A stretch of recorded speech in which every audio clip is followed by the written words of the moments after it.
वन्दे गुरु श्रीयुतापदकमलं श्रीगुरु वैष्णवांश्च श्रीरूपं साग्रजातं सकलगुणगणान्वितं तं सजीवं साद्वैतं सावधूतं परिजनसहितं कृष्णचैतन्यदेवम् श्री राधा कृष्ण पादान् सहगणललिता श्री विशाखान्वितांश नमो विष्णुपादाय कृष्ण कृष्णाय भूतले श्रीमते भक्ति वेदांत स्वामिनिति नामिने नमस्ते सारस्वते देवे गौरवाणी प्रचारिणे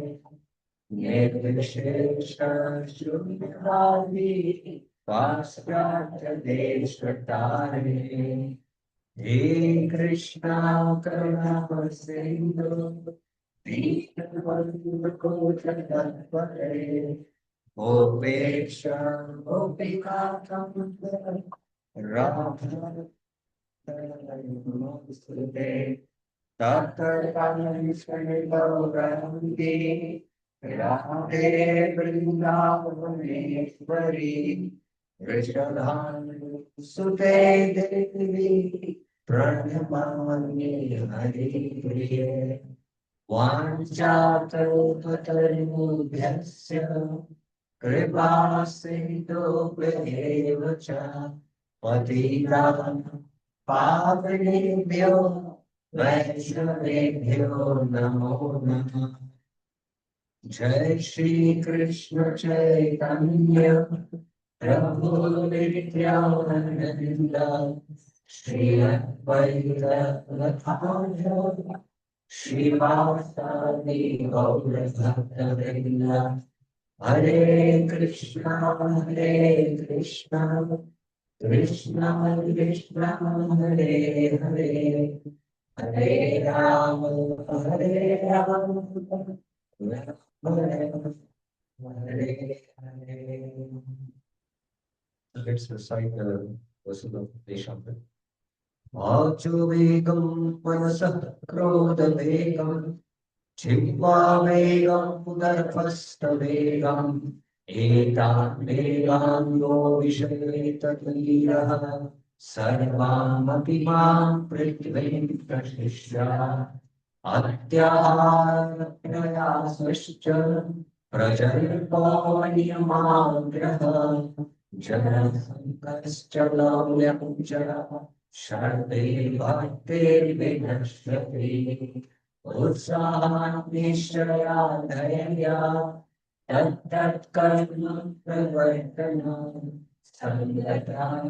सतो वृद्धेः शर्तेर्भक्तिर्प्रसीदति ददाति प्रतिगृह्णाति गुह्यमख्याति पृच्छति भुङ्क्ते भोजते चैव षड्विधं प्रीतिलक्षणम् कृष्णे यस्य विहितं मनसा ध्रियेत दीक्षास्ति चेत् प्रणतदेश्च वचन्तमीशम् शुश्रूषया वचनवेद्यमनन्यमान्या वेदादिशून्यहृदयं चित्तसङ्गलभ्या दृष्टे स्वभावजनिते वपुश्च न प्राकृतत्वमिह भक्तजनस्य पश्ये गङ्गां वसां खलु बुद्बुदफेन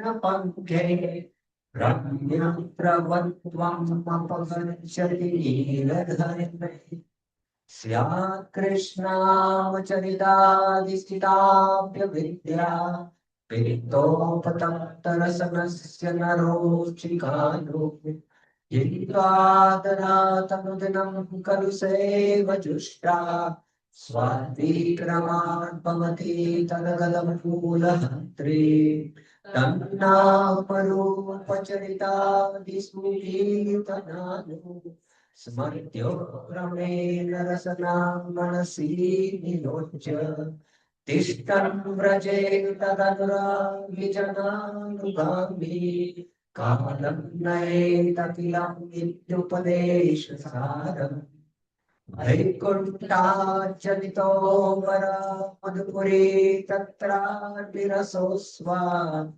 वृन्दारण्यमुदारपाणि रमण तत्रापि गोवर्धन राधा पुण्यपुण्यापि मुकोकुलपते प्रेमामृतप्लावना कुर्यामस्य विराजितो गिरितटे सेवां विवेकी नः कर्मेभ्यः परितो हरे प्रियतया व्यक्तिं ययुर्ज्ञानिनः तेभ्यो ज्ञान विमुक्त भक्ति परमा प्रेमे कनिष्ठास्ततः तेभ्यस्ता पशुपाल पंकज कृशस्ताभ्यो विसारातिका प्रेष्ठा तद्वद्यं तदसि जनसीतामाश्रयेत् ककृति कृष्ण चे प्रणय वसति प्रेयसेभ्योऽपि राधा कुण्डं चास्य मुनिभिरपितास्तादृक्येव व्याधायि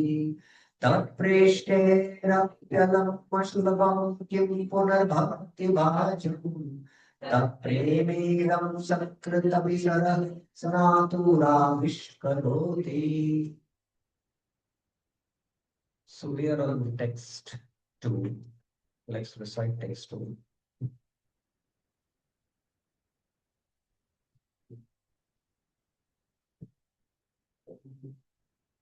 अत्याहार प्रयासश्च प्रजल्पो नियमाग्रह जनसङ्गश्च नान्यं च तद्भिर्भक्तिर्विनश्यति. So we have up till now completed the explanation what Prabhupada gives in his commentary. We should be can you get my water? And we saw these 6 faults. Bhaktir Pratikul Shadgun. These are the 6 faults which are detrimental in our practice of pure devotional service because Shadgun Bhaktir Vinashati. And we went into the concept of Atyahara. I hope you are able to understand this concept of Atyahara. It's very important because Atyahara is a constitutional fault within us. And that's why we need to recognize. And Atyahara is the root of all others. Prayasa, Prajalpa, Niyamagra, Janasaka, and Lavya. So we have seen that. And interestingly, Prabhupada begins his purport, first 5 paragraphs, speaking about simple living and high thinking. So why Prabhupada discusses simple living, high thinking? Because the reason is we can become free from Atyar by simple living, high thinking. We are in the Vairanga Shakti and we are obliged to work. Those who are in the Antaranga Shakti, they are constantly engaged in what? Devotional service. They are in their constitutional activity. But we in the Vairanga Shakti, we are suffering the 3 types of miseries. Adhyatmik, Adidevik and Adibhaudhik. And then there are these main miseries, birth, death, old age and disease. And in order to maintain the body, we have to work. But how we have to work? In a way that is favorable for the execution of Krishna consciousness. That is, we just take care of the bare necessities of life without too much over collecting. Now, I hope devotees,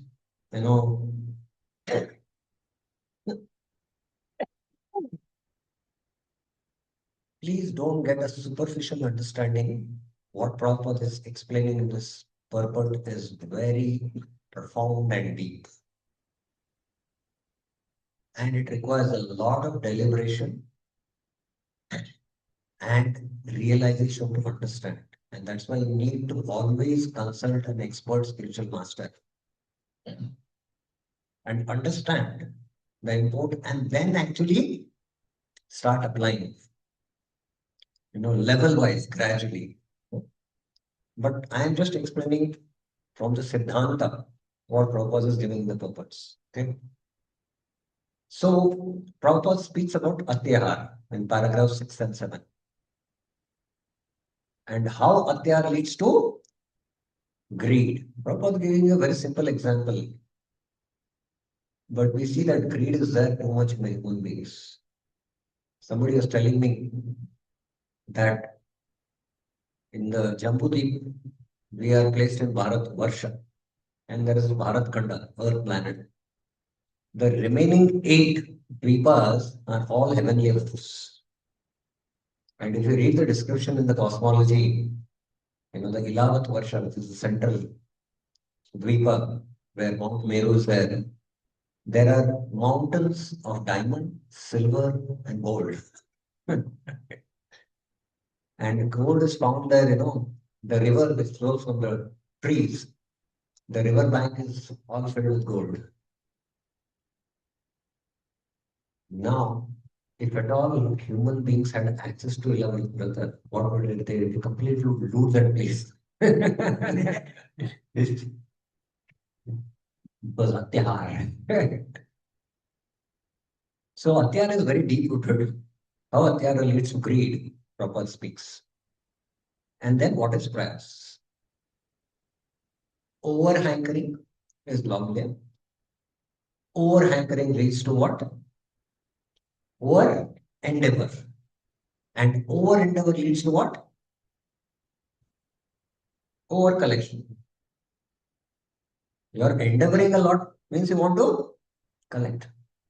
Some people collect stamps, some people collect coins, and they endeavor, they go here and there to get, right? So much of endeavor just to collect, right? So, like that, all these are the principle or the constitutional faults.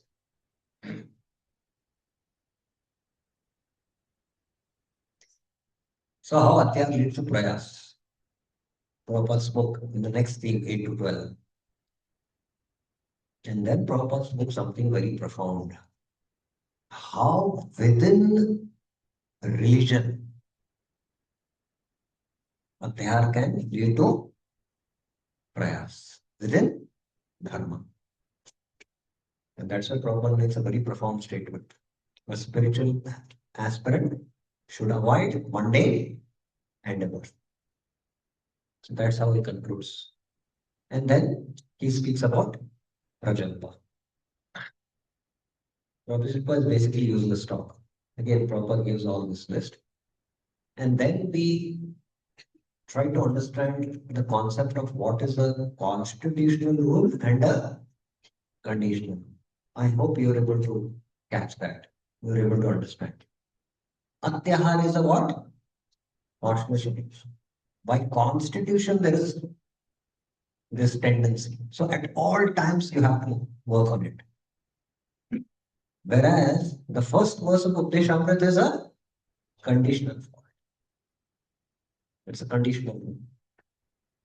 So Rupa Goswami is giving a remedy how to take care of the conditional urges, work on the constitutional forms. So that's how we introduce that concept while discussing Prajalpa. Why Rupa Goswami has mentioned about Prajalpa where already he has spoken about Vacho Vegam. Because if you take care of Prajalpa, then what happens? Taking care of Vacho Vegam. Vacho Vegam comes into picture when two people come together. It requires certain conditions. Prajalpa sitting alone also you can do by writing. Yes.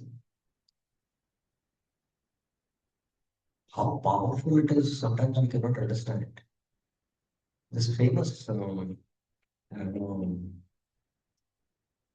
forgetting his name. He was in the prison for many years and then he was released. He was then the president of the country. Recently he died. What's his name?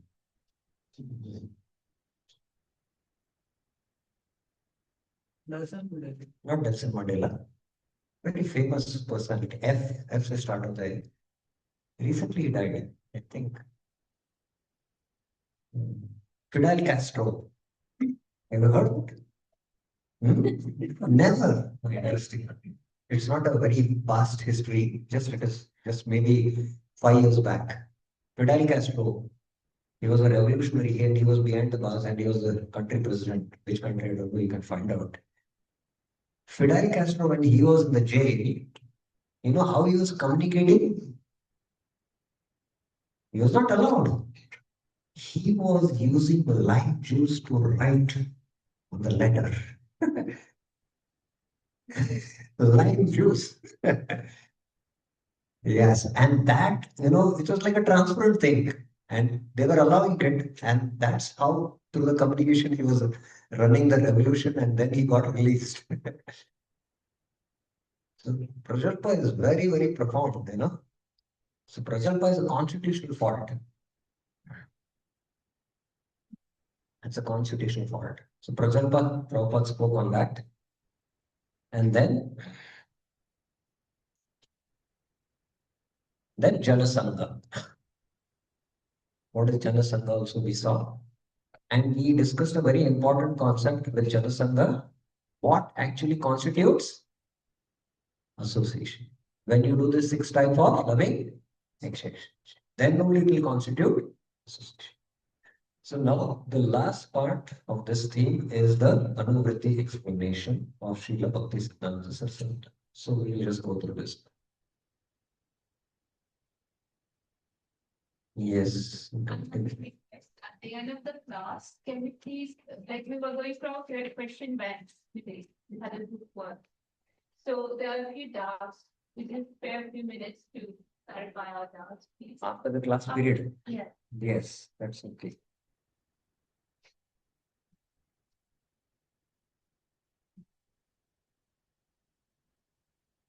Okay, so we'll go to now the Anuvritti explanation.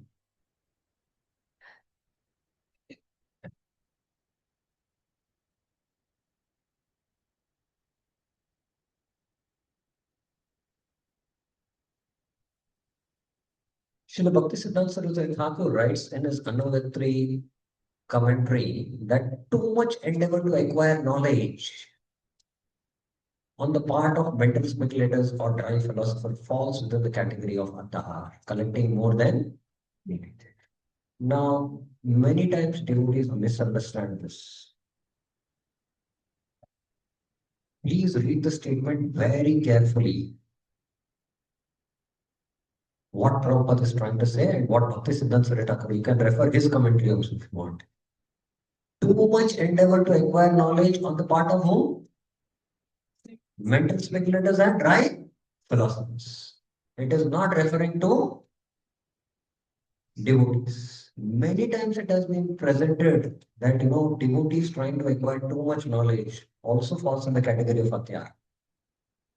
But here I would like to make a point that especially devotees, when they come in touch with Krishna conscious movement, they should systematically study Prabhupada books.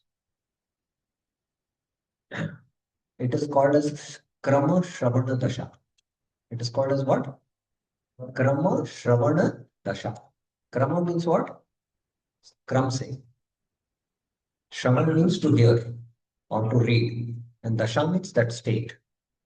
So one has to systematically read. So there is a systematic way in which you can approach the books of Prabhupada. And then when you build your foundation, then you come to these 4 books. Updeshamrit, Bhakti Samrit Sindhu, Ish Upanishads, and Bhagavad Gita. Now, have in your Bhakti Shastri classes, have you discussed how did Prabhupada came up with these only 4 books and what is the progression in these 4 books? Have you come across any presentation like this? Have you studied it? How we come to this conclusion? How Prabhupada has come to this? It's very, very profound. So let us see when we get the time. It's a small presentation, just half a minute will take. So that we will present so that you can understand why Prabhupada has chosen these only 4 books. What is the evidence of that? So one should read these books, proper books. So the four books plus the Srimad Bhagavatam and Chaitanya Charitamrita form the foundation for Gaudiya Vaishnavas. And in that it is Nityam Bhagavata Sevaya. Bhagavad Gita and Bhagavatam, in fact, in one sense. One should regularly read these books. So as we get the Adhikar and qualification, we should study Prabhupada books. And then with the blessings of our spiritual masters, we should study the Acharya's books also. And when you study a book, you should study from the front page to the last page. Okay.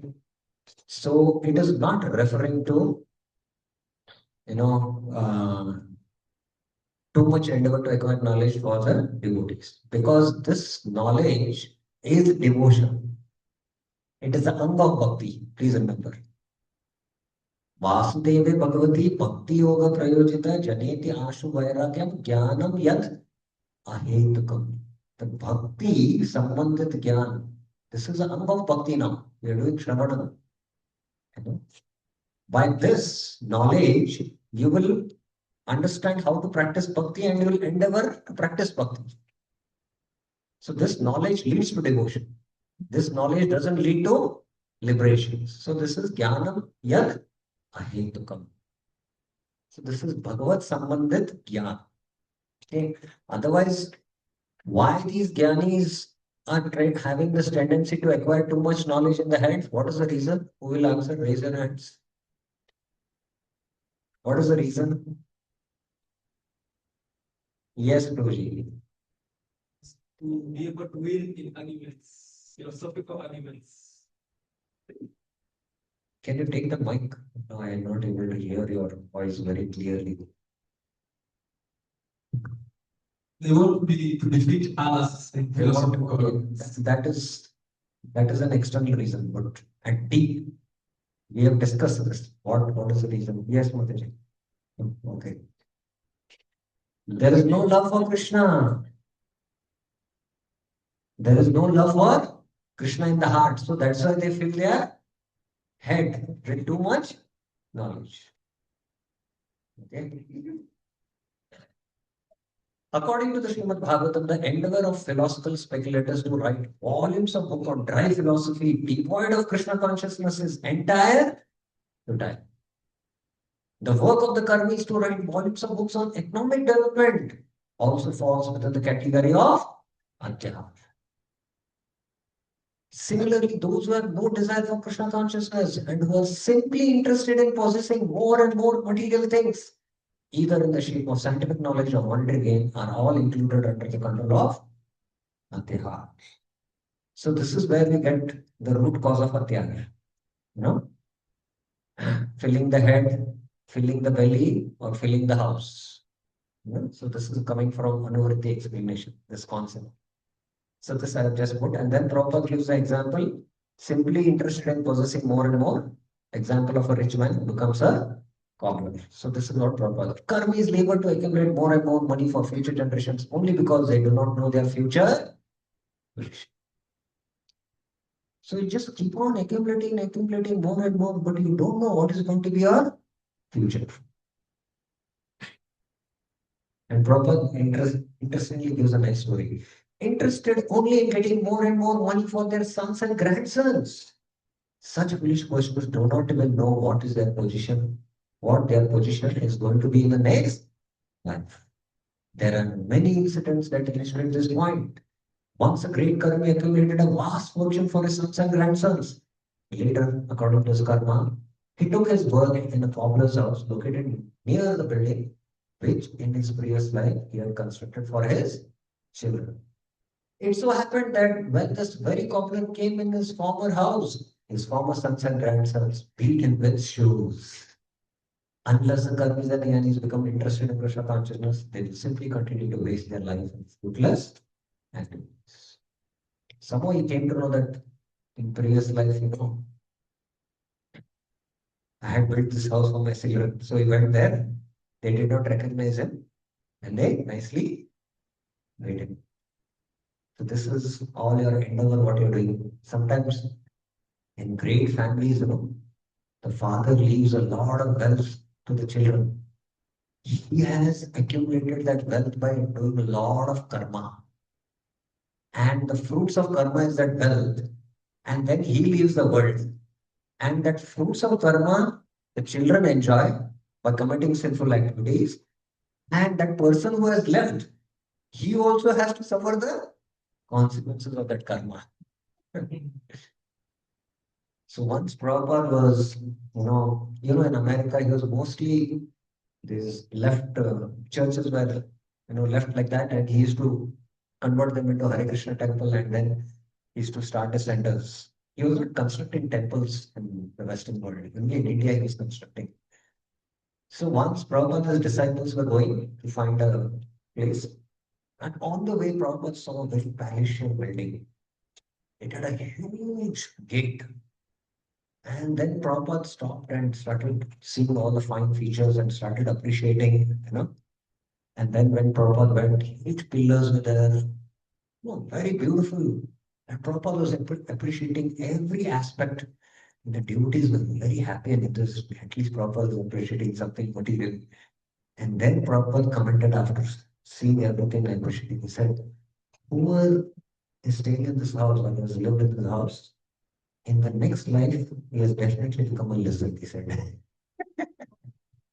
Lizard. Why? Why lizard? Prabhupada said, attached. The lizard is attached to the wall. So he was attached to his home. So he'll now in the next life, because he's attached to his home, he'll be a lizard. So that is the law of karma. So this is the karmi's state for the experience. So now, Prabhupada doesn't give his own commentary on Niyamagra, but he quotes from Anuvritti of Srila Bhakti Siddhanta Saraswati Thakur. Now, please try to understand this. This is not that easily understood, Niyamagra. So, please try to carefully understand what is exactly Niyamagra. Now, this is not there in I'm just giving this concept here. So, what is the difference between a principle and a rule? Let's recite this verse. Smartavya satatam Vishnu विस्मर्तव्यो न जातु चेत् सर्वविधि निषेध्यास्यो एतयोरेव किङ्कराः. One should always remember Vishnu. Smartavya satatam Vishnu. And never forget him. Vispartavyo na jatu chit. All injunctions and prohibitions. Sarva vidhi nished. Vidhi means to do. Nished means the don'ts. Are dependent on these two principles. Edayor eva kinkara. So, smartavya satatam Vishnu is a principle. Now, in order to follow this principle, we have a rule. Now, what is the rule for following this principle? What is the rule we follow? Raise your hands. Very simple question I'm asking. What is the rule we to always remember Krishna? The principle. Yes, Mataji. Please understand.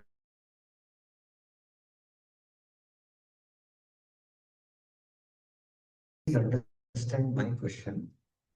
Smartavya Satatam Vishnu. In order to remember Krishna, not forget Krishna. Okay. In order to remember Krishna, this is the principle. In order to follow this principle, what is the rule we follow? Raise your hands. Yes, Prabhuji. Remember.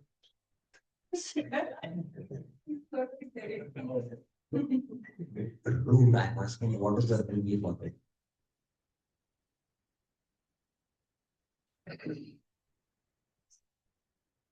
I'll have to go, maybe, I don't know, It's a very simple question answer. Every day you are do that. Yes, Mataji. Like especially Smarana and chanting. The rule is we chant 16 times. We are remembering Krishna. Hold on. This is not a simple verse that we understand it. It's a very profound verse. So Smartavya Satatam Vishnu. Now, again, I'll not go into the aspects of this because then an entire class will go on this.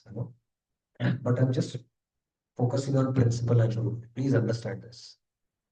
So the principle is that we should remember Krishna. And in order to follow this principle, what is the rule we follow? Chanting 16 rounds. Okay. Now, Vismartavyana Chatukit. One should not forget Krishna.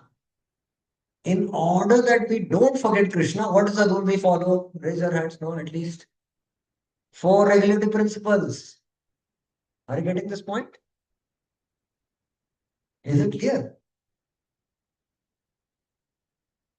Okay.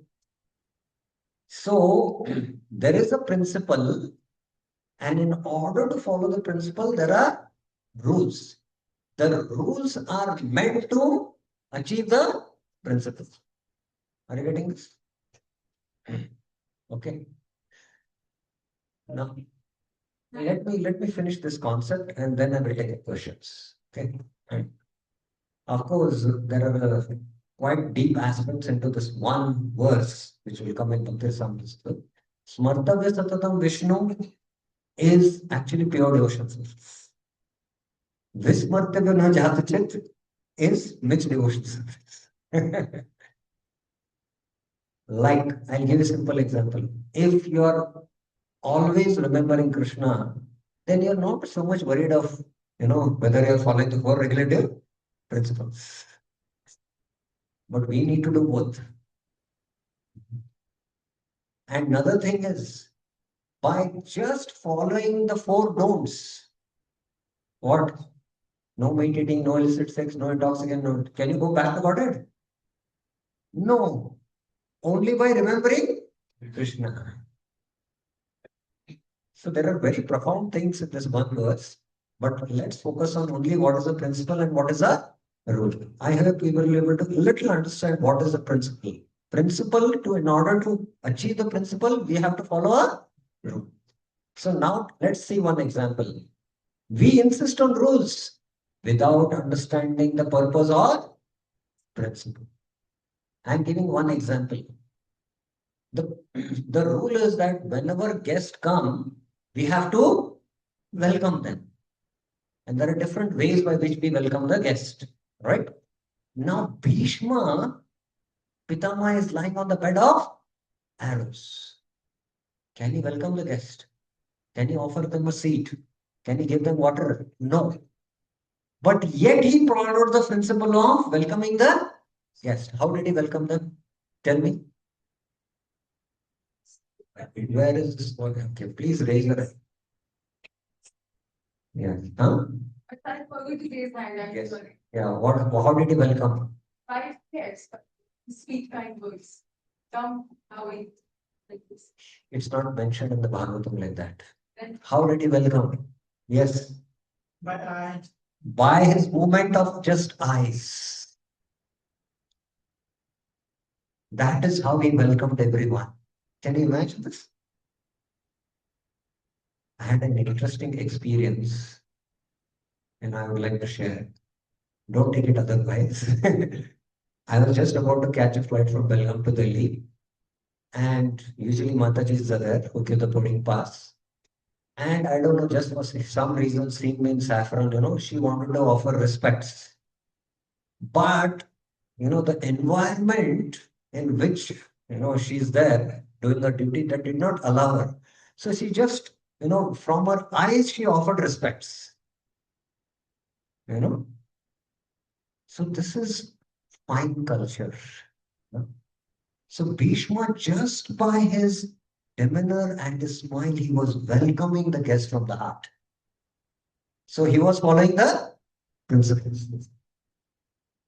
And not, Arey, you're not welcoming by offering kushagra. You cannot say that. Okay, this is one thing.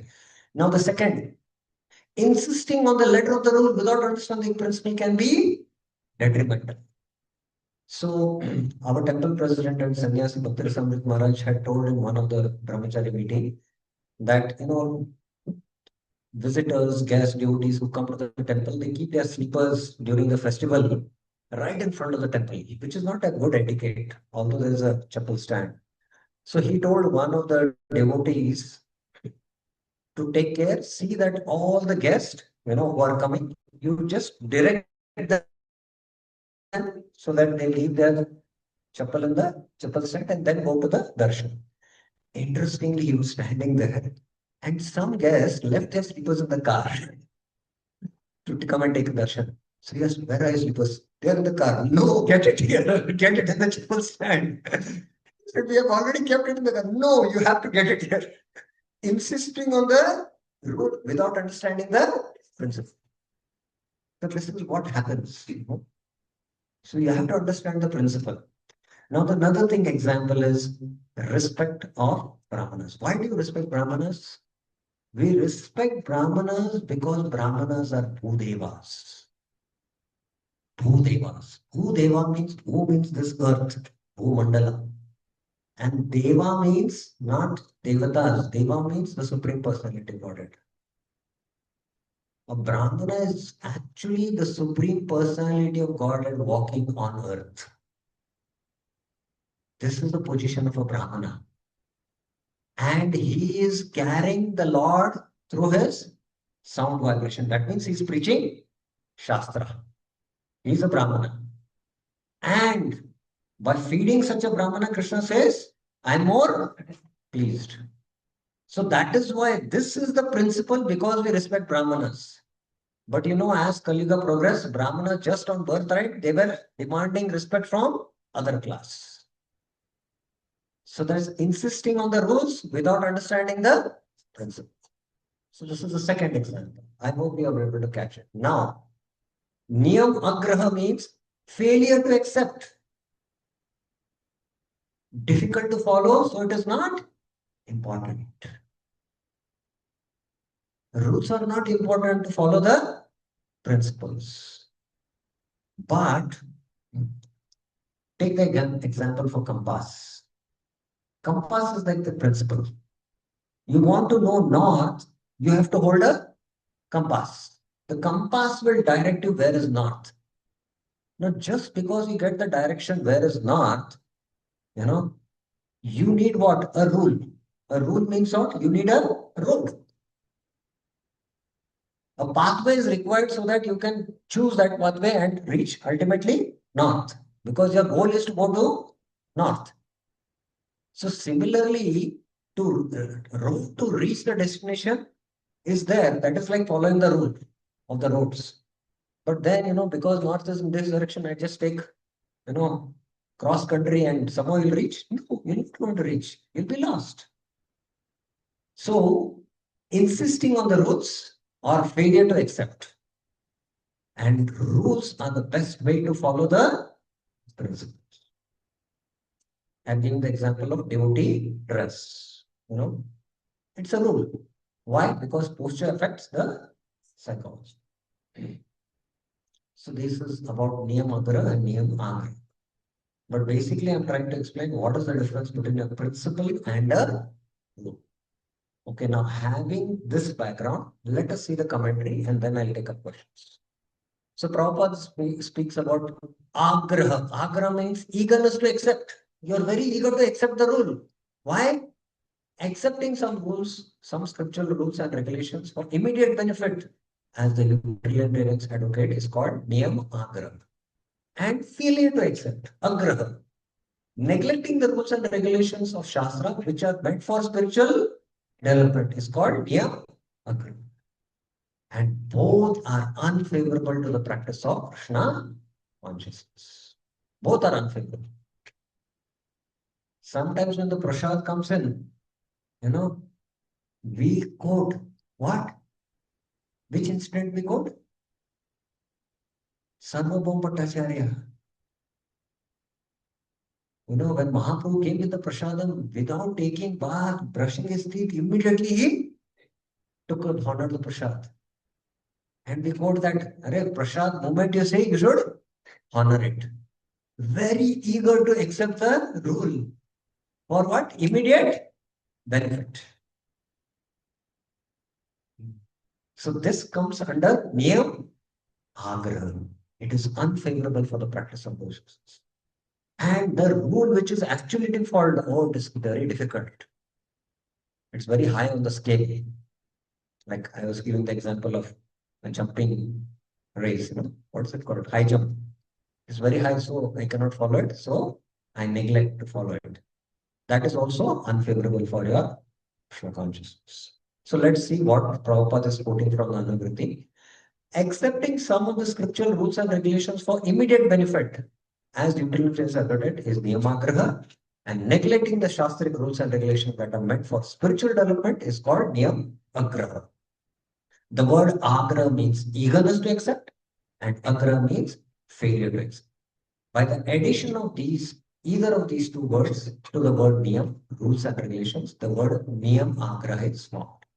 So this is basically Sanskrit, where niyam and agraha, when you combine, it becomes niyam agraha. And when you split it, you can split in two ways. Niyam agraha and niyam agraha. You can split like that. And then both have these different meanings. And both are what? Unfavorable to our practice of Krishna consciousness. Thus, Niyamagra has twofold meanings that is understood according to the particular combination of words. Those interested in Krishna consciousness should not be eager to accept rules and regulations for economic advancement, yet they should very faithfully accept scriptural rules and regulations for the advancement of Krishna consciousness. They should strictly follow the regulatory principles by avoiding illicit sex, meat eating, gambling, and intoxication. So this is Prabhupada in brief explaining about Niyam Agraha and Niyam Agraha. So do you have any questions on this? What we discussed? Were you able to get this?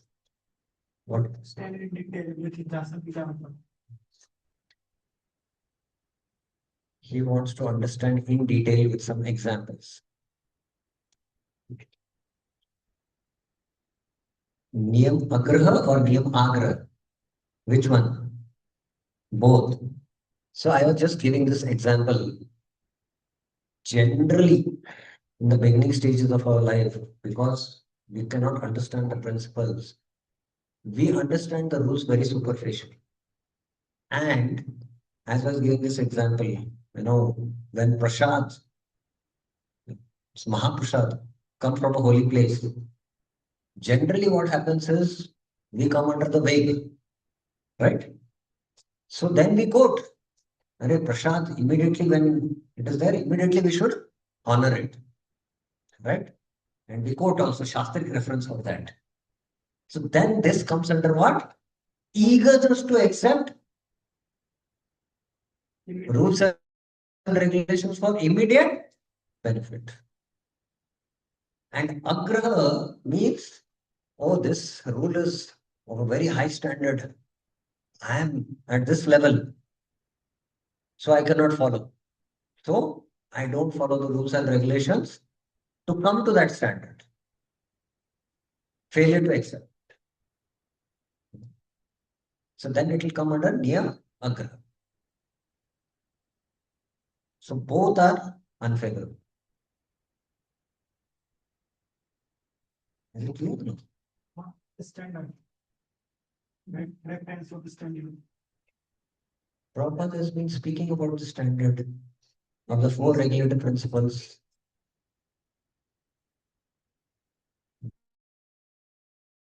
The standard is Prabhupada has mentioned.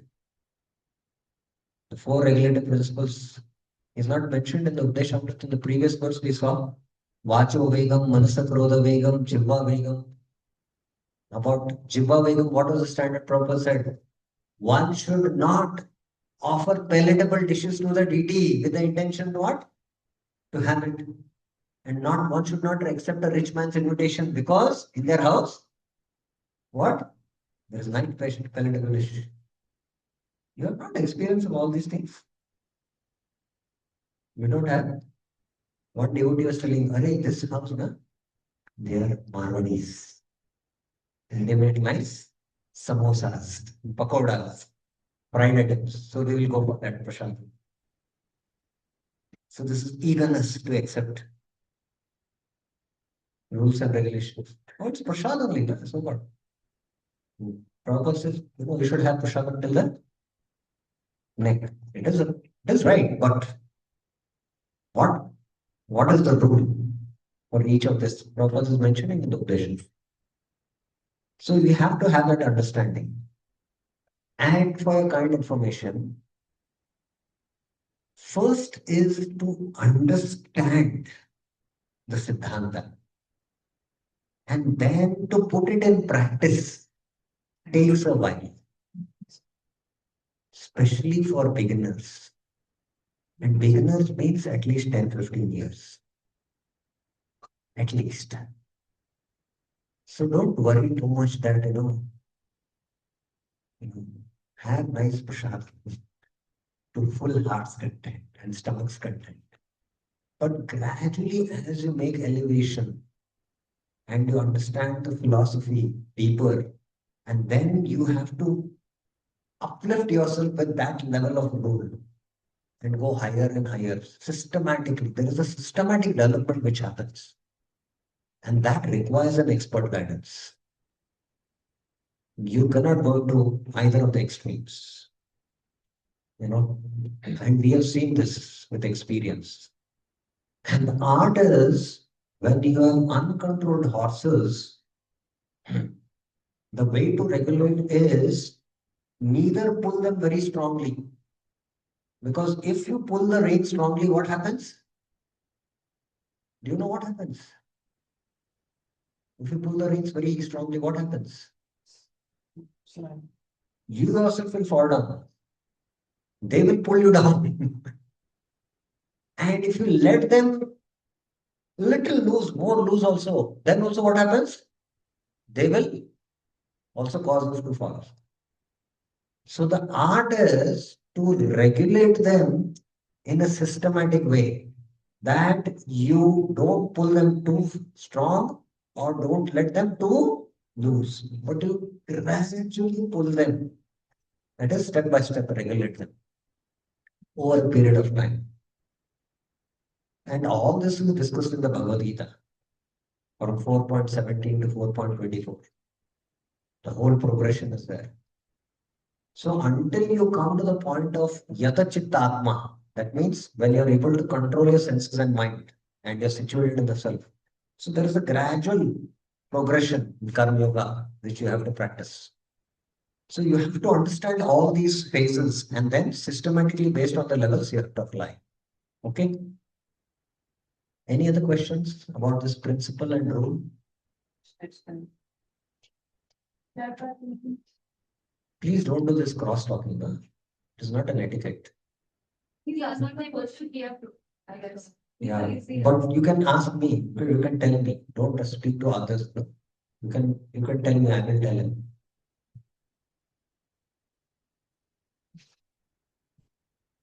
Do you have any questions? I will answer. It takes time, so I will say. Okay. Yes, Mitaji. You mentioned that for Bismartavya and Jatache, the rule is to the poor activity. But what if there is a person like except Krishna devotee, there are many other people who follow the co-regulated principles, right? So it's not necessarily for them not to forget it. So I couldn't understand. Oh, I do not understand what they are exactly trying to say. They are not devotees. Non-devotee, Not devotees. other spirituality, other sampradayas, Okay. right? They do follow the Correct. co-regulated principles. Okay. So here you mentioned that for these principles hold true, so we should follow the four regulative principles, right? So how does it apply to non-devotees then? Because they are not Krishna devotees and they're still following four regulative principles. You mean in the other spiritual paths? Yeah. See, for the other spiritual path, there are different rules and regulations. There's a different sadhana altogether, and their sadhya is different. Our sadhana is to antakale cha mameva smaran muktva kaleta. That's our goal, that we remember Krishna so that we can go to Krishna. And for your kind information, vismartavya jalna jatuke chit, by doing any of these activities, we will be not able to follow the principle because that will cause us forgetfulness of Krishna. So that is why we follow it. You get the point? Yes, I understand for us devotees why we follow that. For them, it is a different, there are different rules. Okay, we'll not discuss that here. Yes, Mataji. Take, yeah.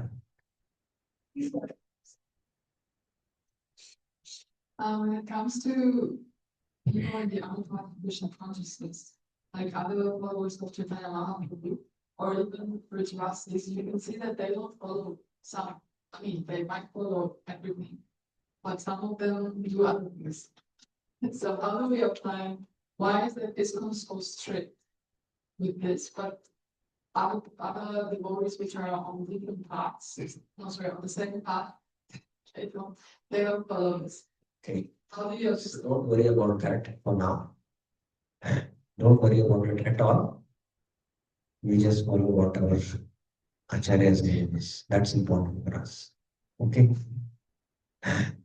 Don't worry about it. And we cannot fathom and understand it also. So let's not worry about it. Okay. Fine. Mataji, yes, you have a question. Prabhuji, then by changing the rules, if we remember Krishna, then the principle is ultimately fulfilled. For example, Changing the rules. yes, like What rules. change you want to put in the rules? For example, rules are here to remember Krishna. So, for example, if somebody changes the rule, so suppose the rules are not. You want to change. That's what I'm trying to understand. What do you do? These are there, but These are the four regulative principles. You want to change these rules. I did not say four regulated principle. I said rules, please. These are the four rules. That is not only the four rules. There are other rules which will come on Prabhupada will tell. Yeah, we just studied this one batch of economics, but these are also like that. Yes, that is also there. Yes. So, but anyway, coming back to it, like for example, if we just try, like for example, not following the rules, if something is making us remember Krishna always, That's not possible. It's not. That's not possible. And don't be under that illusion. And Prabhupada will come to that. Sometimes Krishna consciousness people think as what sentimental speculation or imaginative ecstasy. We'll come to that. Imaginative ecstasy. So it's not possible to become Krishna conscious. Especially to come to the platform of Vaidhi Sadhana Bhakti. Without following the rules and regulations, you just cannot come to that platform. And without coming to Vaidhi Sadhana Bhakti, there is no question of coming to the platform of Raganuga Sadhana Bhakti, which is what Mahaprabhu has come to believe. First, we have to understand what is the difference between a principle and a rule. So we'll come to what really helps us, what are the rules Prabhupada gave. The rule is morning program, attending the Bhagavatam class, and the evening Bhagavad Gita class. And when you do all this enthusiastically, then you can make advancement. There is one letter which Srila Prabhupada wrote to Sudama. I don't have it right now. I'll get it and I'll share you. Prabhupada speaks about it in that letter.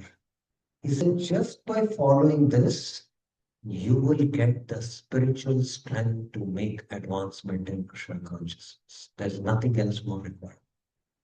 Just follow the program what Srila Prabhupada has given, and you will definitely make advancement. There is absolutely no doubt in this.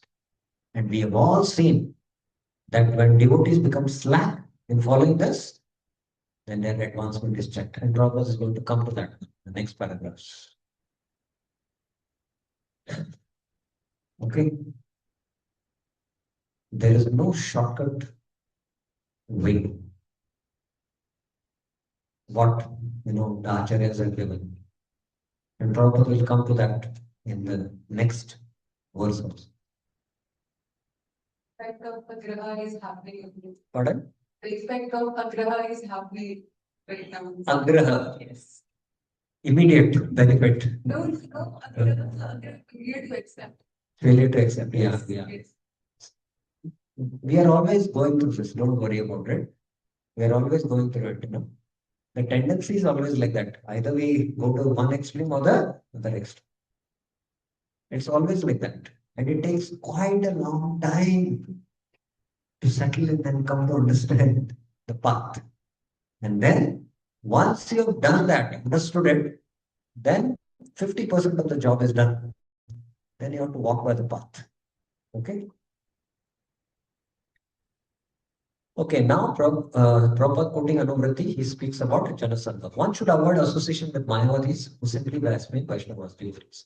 Bhakti Kamis who are interested in material happiness, Mukti Kamis who desire liberation by merging into the existence of the formless absolute, and Siddhi Kamis who desire the perfection of mystic yoga are classified as Adhyaris. They are all Adhyaris. Mukti Kami, Bhakti Kami, and Siddhi Kamis. To associate with such a person is not at all different. Now, Prabhupada is connecting Adhyahat to what?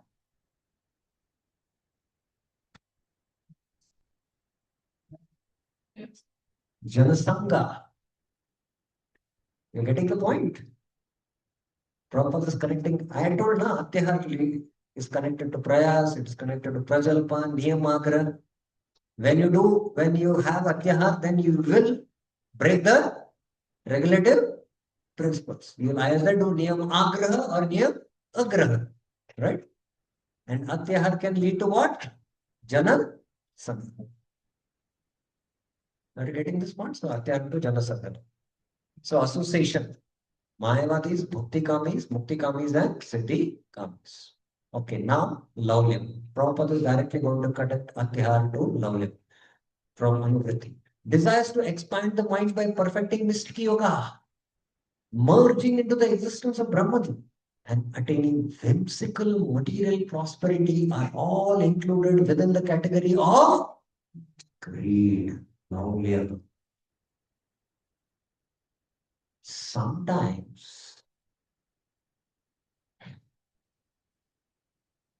when we are in practice of Krishna consciousness and based on the external positions, prestige, the following,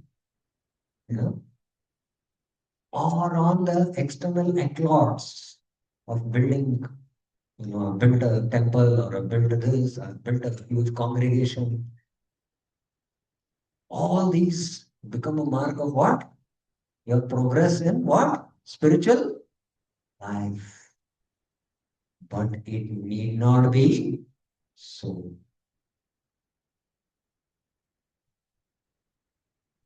Roma Sud, how many disciples he had? He was sitting in that assembly and giving a talk.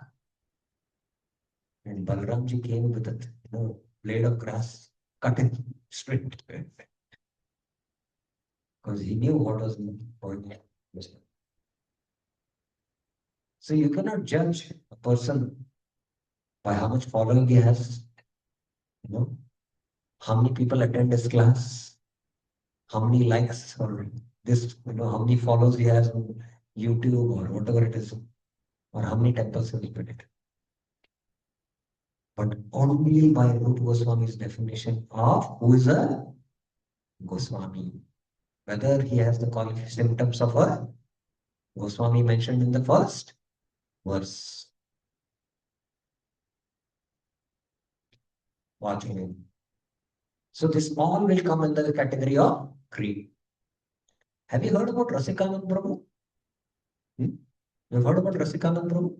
He was a disciple of Shamanand Prabhu, right?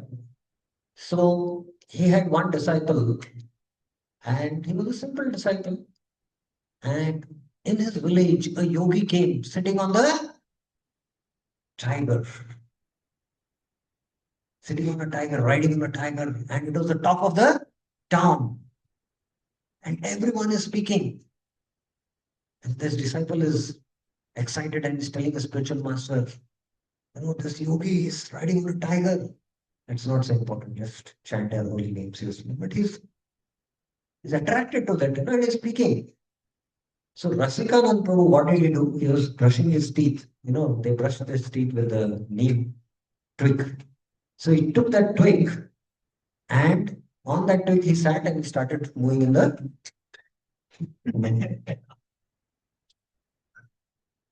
and then he realized, my dear, my spiritual master has more power. So sometimes we get attracted to all these mystic powers and so many other things, but all are in the category of what? Laulya. Are you getting this point? A devotee is not interested in all this. Do you know many years back, Lord Ganesh drank what? Milk. Milk. It is many years back. This incident happened. Maybe I think around 15, 20 years back.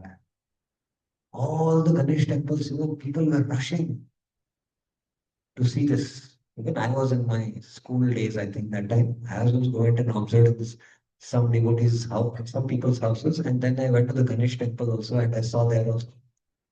And interestingly, if you have gone to Chopati temple, in the entrance there is a Ganesh deity.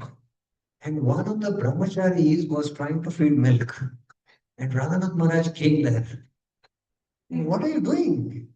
Maharaj, you don't know that Lord Ganesh is drinking milk, so I'm trying and seeing whether he's going to drink milk. Maharaj very seriously looked at him and said, don't you have faith that Gopinath every day accepts your bhoga?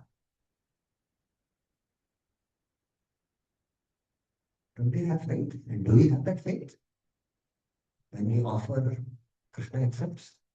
Ashnami, Krishna says, do you have that level of faith?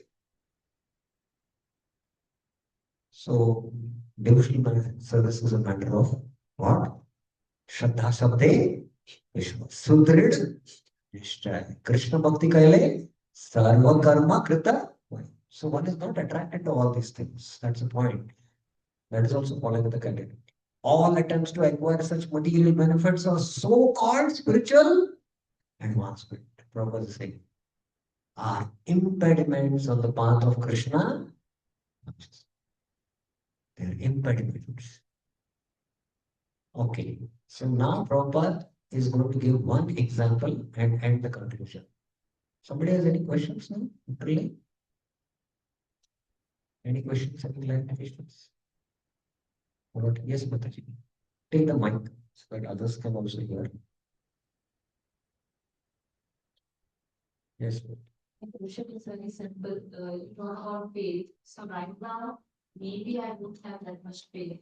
So according to your whatever you had spoke, I should understand that if I don't have faith, then I should not do meditation or something imaginary. I should like go. I should do it as a rule and as principle, as everyone is doing. And with time, I will get that faith. Yes. So is the right thing? Yeah. Basically, you have faith, but you don't have that complete firm faith. So right now, in our practice of Krishna consciousness, we are going through a development of faith. There is a development of faith happening. And we are in the progress. And when we come to that complete faith, then we have done it. And from there, pure devotional service begins. Till then, there is development of faith. That means you are on the path already. Okay? So it is right to think like this. Yes, we follow by following the rules and regulations, then we will develop in our faith. Our faith will develop and we'll make progress. Okay? Fine. Any other questions? Yes, Mataji. I have very serious concern. Serious concerns. Okay. Actually, roti is actually very serious. That is ulta. Okay. Prabhuji, with all these which is being portrayed here, for example, like people like me, I just talk about from my mind. It is becoming that modern world, the world is full of problems. I should be like this, like covering my, I should have a horse thing, like the horse is having focus on the goal. Imagine Lord Krishna is drinking milk, and I'm seeing him drinking milk, and I will ignore him whereas I'm going to Krishna. It can also be possible, na? I can see Krishna in Ganesha and say, oh wow, you're looking really nice, just drink more milk. Like, why can't I be do inclusive things rather than, doing everything here, everywhere? I mean, I can have equal faith in, like, rather Gopinath as well as I can just see the Lord Ganesha is drinking milk. Why I should always remove everything? Like, I agree that according, which is against the scriptures, I should be that. I'm not saying that I'm completely extremist, but I do anything wrong. It doesn't mean. But like, why I can just live a life inclusively rather than everything? No. I'm pretty sure if my mind is imagining such personality is a very depressed personality, not playing, not laughing, not talking to anybody, not looking here and there, and just talking like that. Very depressed. If we will not get Krishna, he will commit suicide and then. Oh, first of all, from the whole talk, I have to figure out what is your question. So sometimes So, so first of all, you have to at least understand from the talk that I understand, you have to understand that the example is given to explain a principle. And the example is a context. It is context based.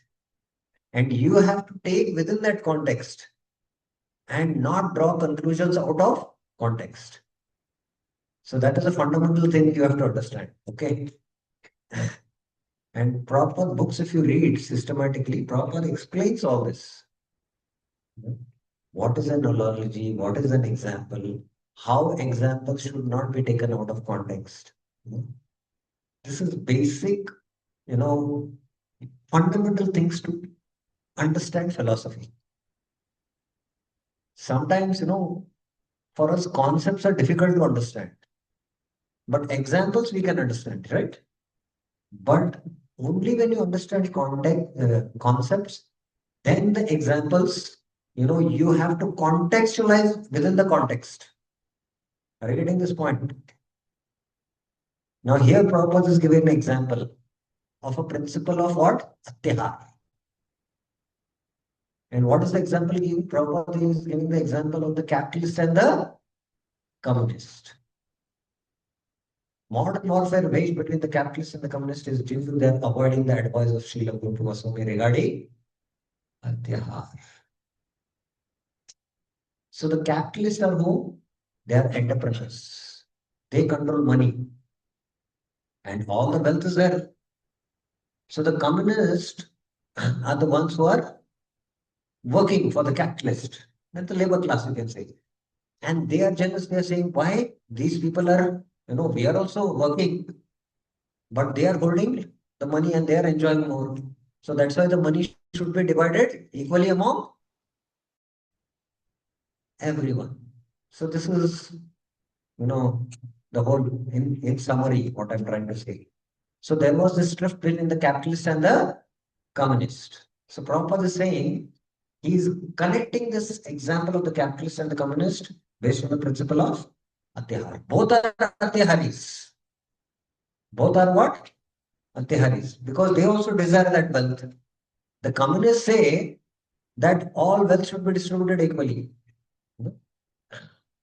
And Prabhupada gives the example to distribute the wealth equally, somebody has to distribute on the part of the communist. But then it is seen that because of greed, what he will do? He will keep for himself. So the problem will never end because of the root problem of Atyahar.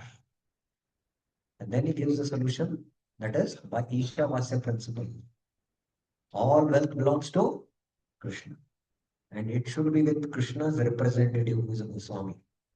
That he'll use that wealth in Krishna's service. So that's the point Prabhupada makes. I'm just going to read now. Modern capitalists accumulate more wealth than necessary. And the communists, envious of their prosperity, want to nationalize all wealth and property. Unfortunately, the communists do not know how to solve the problem of wealth and its distribution. They also don't know. Consequently, when the wealth of the capitalist falls in the hands of the communists, no solution results. Opposed to these two philosophies, the Krishna conscious ideology states that all wealth belongs to Krishna. Thus, unless all wealth comes under the administration of Krishna, there can be no solution to the economic problem of. Now, it's very important proper saying that administration of whom? Krishna. That means he should be a Raj Rishi. Nothing can be solved by placing wealth in the hands of the communist or the capitalist. If a Prabhupada gives this example, if $100 bill is lying on the street, someone will pick it up, put it in his pocket. Such a man is not honest. Another man may see the money and decide to let it remain there, thinking that he should not touch another's property. Although the second man does not steal the money for his own purpose, he is unaware of its proper use. The third man who sees a $100 bill may pick it up, find the man who lost it, and deliver it to him. This man does not steal the money to spend for himself, nor does he neglect it and let it lie in the street. By taking it and delivering to the man who has lost it, this man is both honest and wise. So this simple example Prabhupada is speaking about the wealth. Ishavasyam idam sarvam.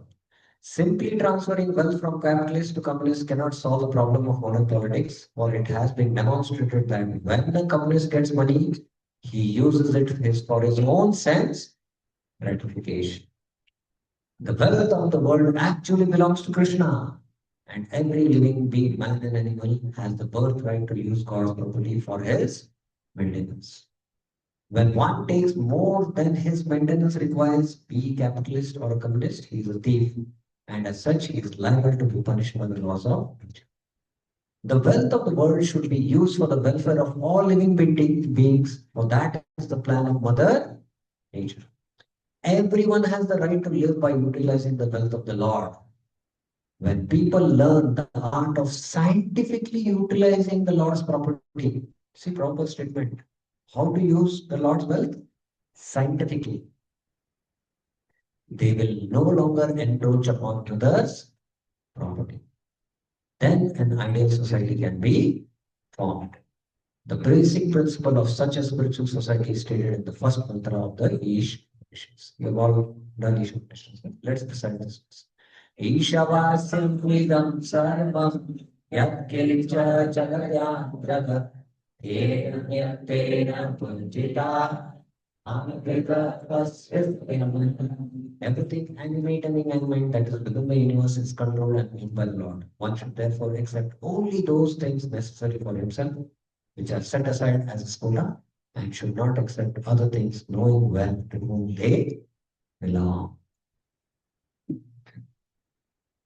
So, if you really profoundly understand this Ishavasya principle and start applying life, you will start seeing that everywhere Ishavasyam idam. Idam refers to this world. And who is residing? Isha. The Lord is residing. Because everything, the Vairanga Shakti and the Tadasana Shakti are Lord's Shaktis. So we have to see like that. That's why we have to use only what's meant for my quota. And don't encroach upon others. Krishna conscious devotees know very well that this material world is designed by the complete arrangement of the Lord to fulfill all the necessities of life for all living beings, without their having to encroach upon the life or rights of one another. This complete arrangement affords the proper quota of wealth for everyone according to his real, and thus everyone may live peacefully according to the principle of plain living and high thinking. Not so easy. Please remember, it's not easy. I have a very good Bengali friend. He is a scientist in the defense. Very simple devotee, no? And I've been seeing last 20 years is steadily practicing. his spiritual life. And he was sharing with me, my wife is telling, why can't we buy a car? And he's telling, we are in the Defense Research Colony. The office is just in the campus, you know, the entire supermarket is there in the campus, and they have a beautiful garden there. It's a huge campus. We need not go anywhere out. No. Why do unnecessary buy it? And a two-wheeler is sufficient. Why? Because the neighbors have it. It's a mishmash. Big fight for that. So I'm just giving an example again. Take it in the context. Basically, when we know what is the real need and we know that the real purpose of life is what, be satisfied with whatever is there. If it is really required, yes, then you can go for it. Sometimes I know many cases, again, time doesn't permit. One of my friend devotee, very, very profound, learned person. He started a software company abroad so that he can generate profits to give it for what? Building projects in his company. But he himself got caught in it. The whole project. And his practices came down. And slowly he realized.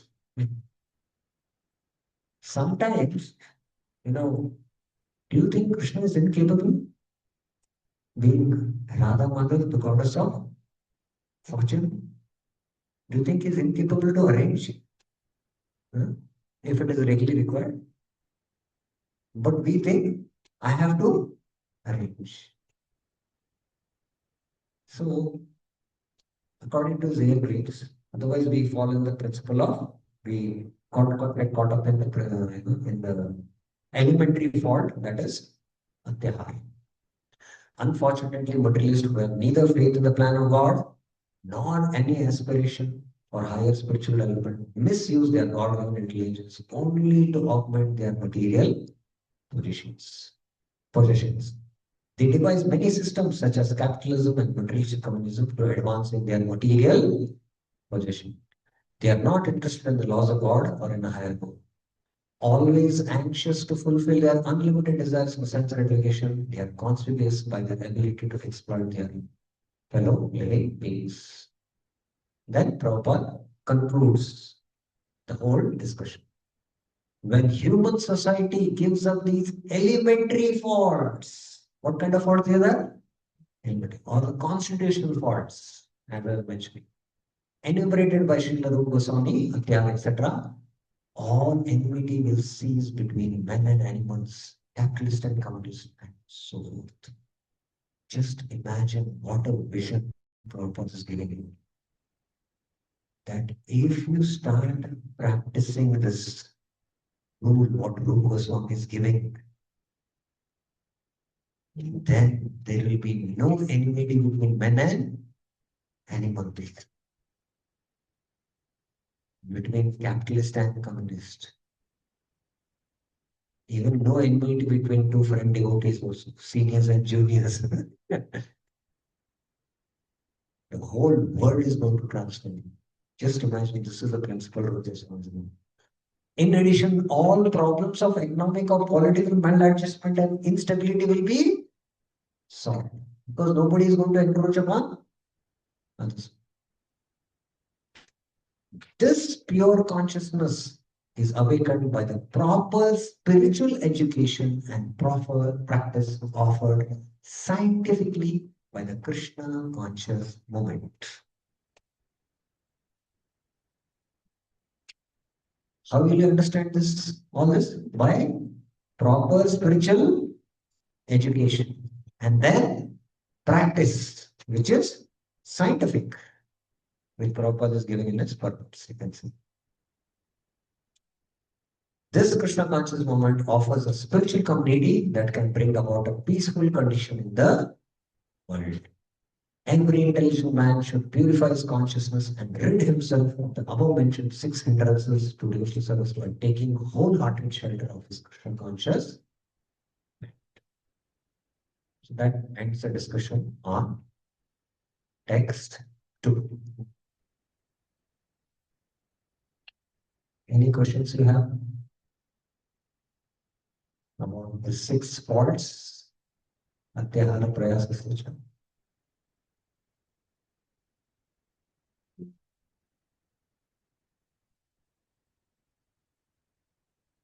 Any questions, any clarifications? Did you find this discussion difficult to grasp? How many of you found it difficult? Raise your hands.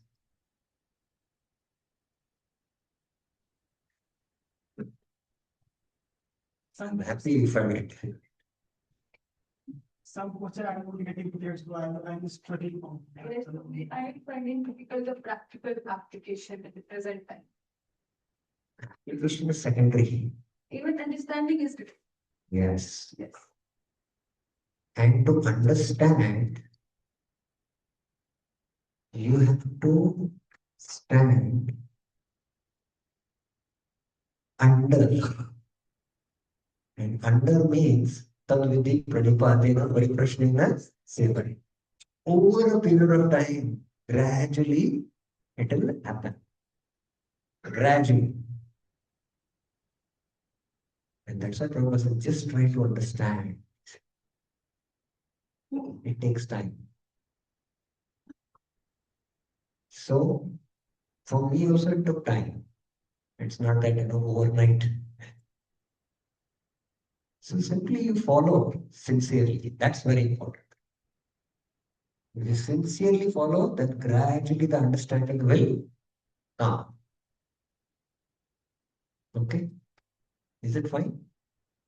Okay, let's go to 3. Utsaha nishchaya dhairya tat karma pravartanat sangatyaga sato vritte षड्भेद भक्ति प्रसिद्धति.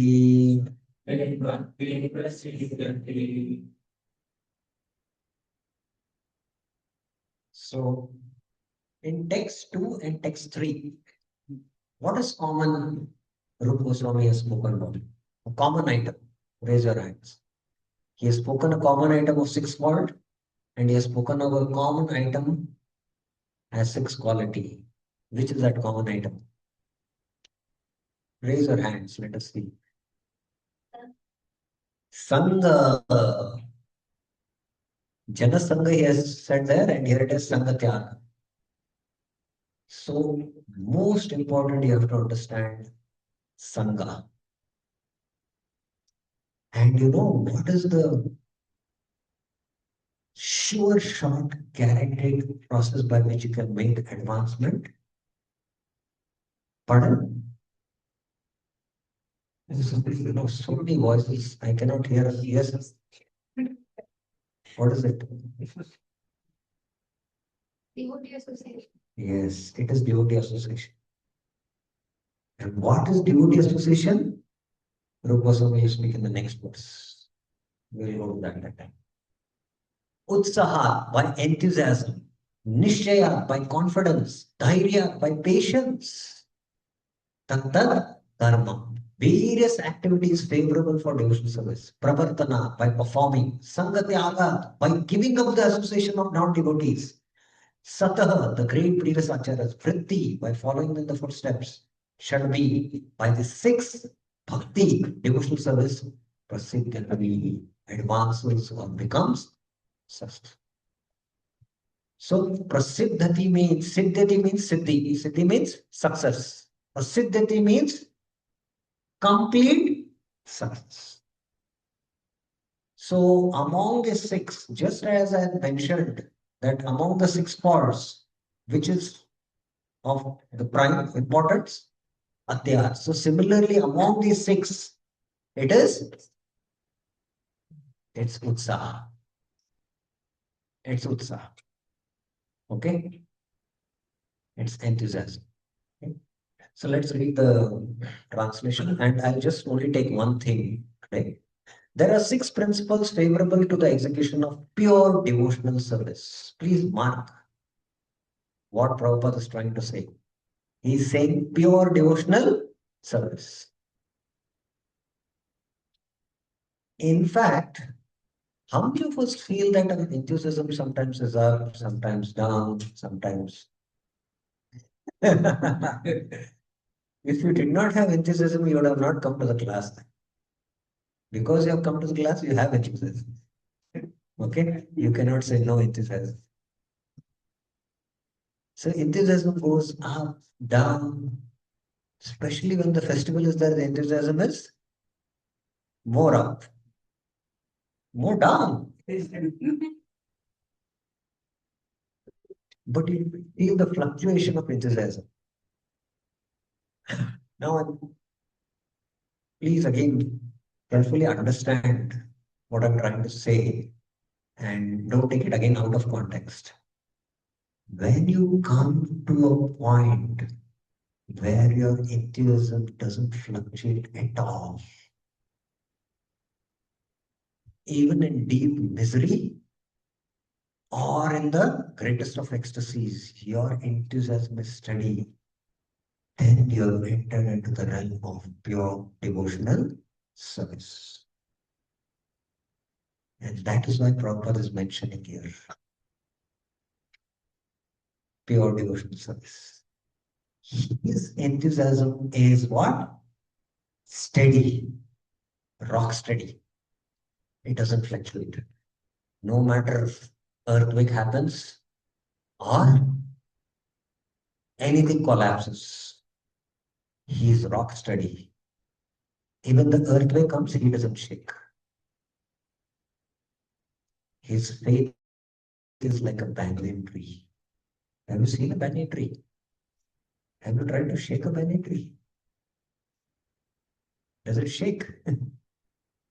No, you cannot shake it. So that is steady enthusiasm. So the enthusiasm we have, that is sporadic enthusiasm or what is called as false enthusiasm. It's not utsa, it is utsa-mayi. Becoming in touch with devotion, we have got that enthusiasm because of the mercy of the devotees, mercy of the deities, mercy of the dham. But if that enthusiasm is steady, we will be directly into what? Nishta, Ruchi, Asakti, Bhava and Prema. But because there are what? Impurities in the heart. Because there are impurities, we have to struggle. And that's why the enthusiasm goes up and down. Are you getting this point? So, as a sadhana, we should what? Study Srila Prabhupada books and try to come to that steady state of enthusiasm. And that is favorable for the practice of pure devotional service. Okay. So, there are 6 principles favorable for the execution of pure devotional service: being enthusiastic, endeavoring with confidence, being patient, acting according to the regular principles. Prabhupada in the square bracket says, such as Shravanam, Kirtanam, Vishnu, Smaranam, hearing, chanting, and remembering Krishna. Closes the square bracket. Now, do you know what is the relevance of a square bracket? Have you come across a square bracket in Bhaktivedanta purports?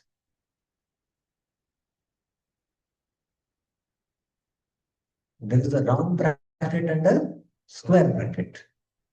Prabhupada in Bhagavad Gita 2.16, Nasato vidyate bhavo, na bhavo vidyate sata. So there in the square bracket he says body, and for sata he says square bracket soul. So when there is a square bracket and Prabhupada is telling something, actually what in English also what our Acharya is trying to say, what Krishna is speaking, there is the Sat and the Asat. Sat is that is which is eternal, and Asat is that is which is temporary. So the Sat, there is no endurance because it is ever not changing, right? So the spiritual world is also Sat. The soul is also Sat. And the material world is Asata. The material body is also Asata. So there can be universal principles or some individual conceptual, at a conceptual level, at an individual level, it can refer to. So in the battlefield of Krishna, Kurukshetra, Arjuna is concerned with killing all of these bodies. So he's concerned with the body. And that's why Krishna is saying, what, when he's speaking about Nasatu Vidyatva, although it is referring to a universal principle, but in the context of the Bhagavad Gita, it is referring to the body and the soul. So similarly, here Prabhupada, Tat Tat Karma Pravartana doesn't specifically mention what it is. But in this context, it refers to the 9 limbs of bhakti. And that's why Prabhupada is referring in the square bracket, Shravanam Kirtana Vishnu. Are you getting this point? And then abandoning the association of non-devotees and following the footsteps of the previous. These 6 principles, Prabhupada is saying, undoubtedly, there is no doubt, assure the complete success of pure devotional service. Complete success. And there is no doubt about it. Okay. As we had mentioned, this third verse is speaking of Bhakti Anukul Shada 1. Now we just take one theme. Prabhupada is speaking about the process of Bhakti, paragraphs 1 to 4. So you can mark paragraphs 1 to 4. Again, here I think so that the paragraph numbering might change because we'll have to refer to the Veda base here again.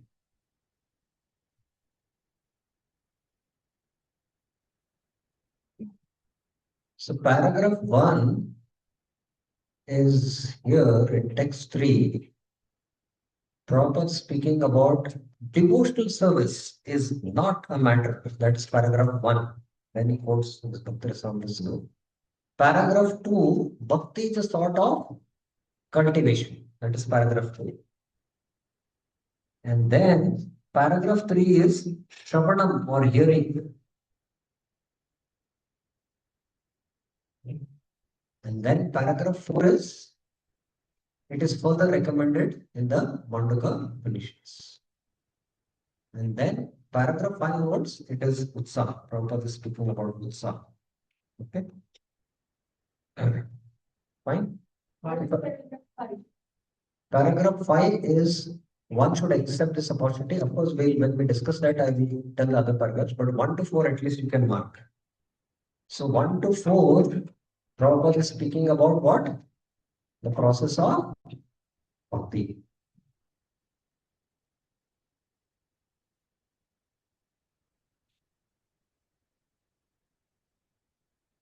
Okay. Prabhupada begins with this purport. Devotional service is not a matter of sentimental speculation or imaginative ecstasy.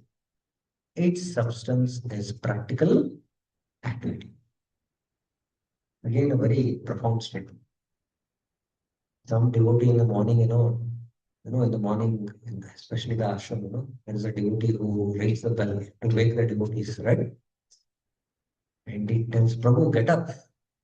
He will tell him, Prabhu, today my dream Krishna had come and I was seeing Krishna's pastime.